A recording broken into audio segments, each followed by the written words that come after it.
स्वागत है आपका। मैं हूं शिवचरण सिंह। चर्चा होगी राहुल गांधी और कॉकरोचों की, लेकिन राहुल गांधी और कॉकरोच दोनों ही मोहरे हैं मोदी और शाह के। मोदी और शाह के शह पर इन दोनों ने जिस तरह के आंदोलन का एक अभिनय किया, उसका उद्देश्य और टारगेट था भारतीयों के मन में मोदी सरकार को लेकर के, उनके यूजीसी वाले क्राइम को लेकर के जो एक कह सकते हैं कि विरोध का भाव बना, जो लगभग स्थायी भाव है, उसी यूजीसी क्राइम को धोने का एक प्रयास हुआ कि लोग उसे भूल जाएं और एक नए ड्रामा में फंस जाएं।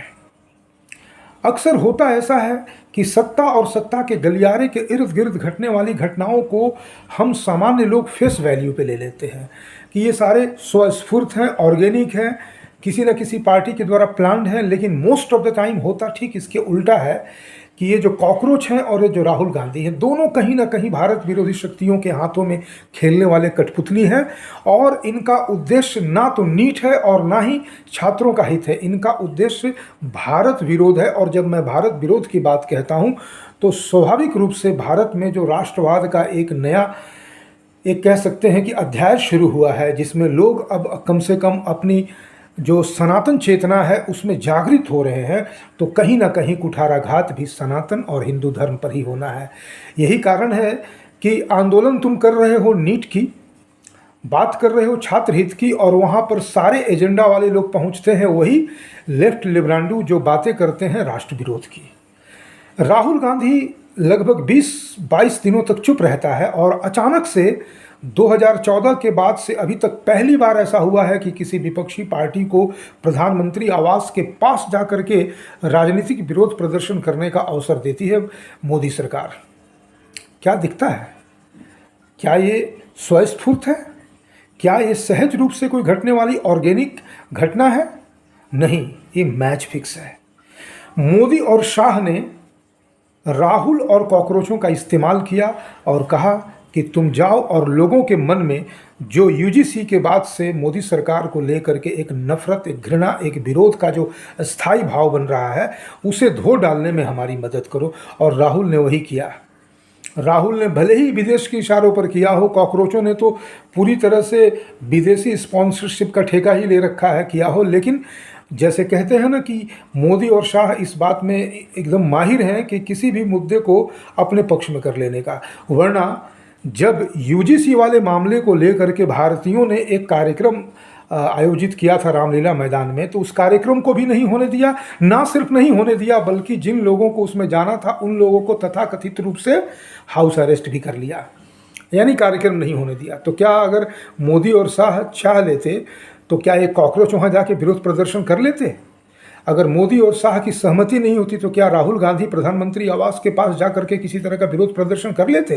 असंभव था। कहते हैं कि मोदी जो है अपने चाय और खाने दोनों को ठंडा करके खाता है, और इस बार मोदी ने वही किया। यूजीसी वाली घटना घटी जनवरी 2026 में और आज है जुलाई 2026। 7 महीने के बाद यूजीसी के ब्लॉट को, उस क्राइम को, उस गिल्ट को, हालांकि इनके अंदर गिल्ट नहीं है, क्योंकि लोगों ने समझा था कि नरेंद्र मोदी एक स्टेट्समैन है, देश हित, राष्ट्र हित की बात करने वाले हैं, और ये कभी वो काम नहीं करेंगे जिस काम के लिए हम आज भी अंग्रेजों को कहते हैं कि अंग्रेजों ने डिवाइड और रूल करके भारतीयों के बीच में दरारें कर दी। हालांकि जो डिवाइड एंड रूल के लिए हम अंग्रेजों को कोसते रहते हैं, वो डिवाइड एंड रूल तो नेचुरल था, ऑर्गेनिक था, क्योंकि हिंदू और मुसलमान सदा से अलग थे।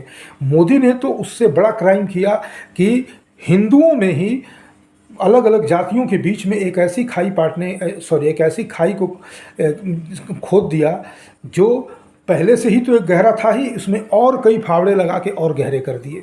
ऐसे में नरेंद्र मोदी का ये जो चाय को ठंडा करके चुस्की लेने का जो अवसर है, आप याद रखिए, ना तो राहुल गांधी और ना ही कॉकरोच कोई भी आंदोलन नहीं कर पाता, किसी को परमिशन नहीं मिलता। ये परमिशन मिलना, आपको याद होना चाहिए कि यूजीसी के विरोध में जो प्रदर्शन हुआ था उसको परमिशन नहीं मिलना।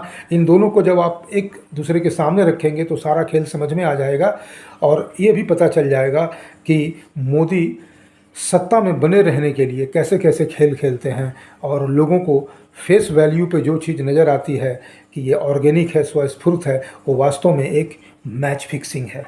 और इसी मैच फिक्सिंग का नतीजा हमारे सामने आज इस रूप में आ रहा है।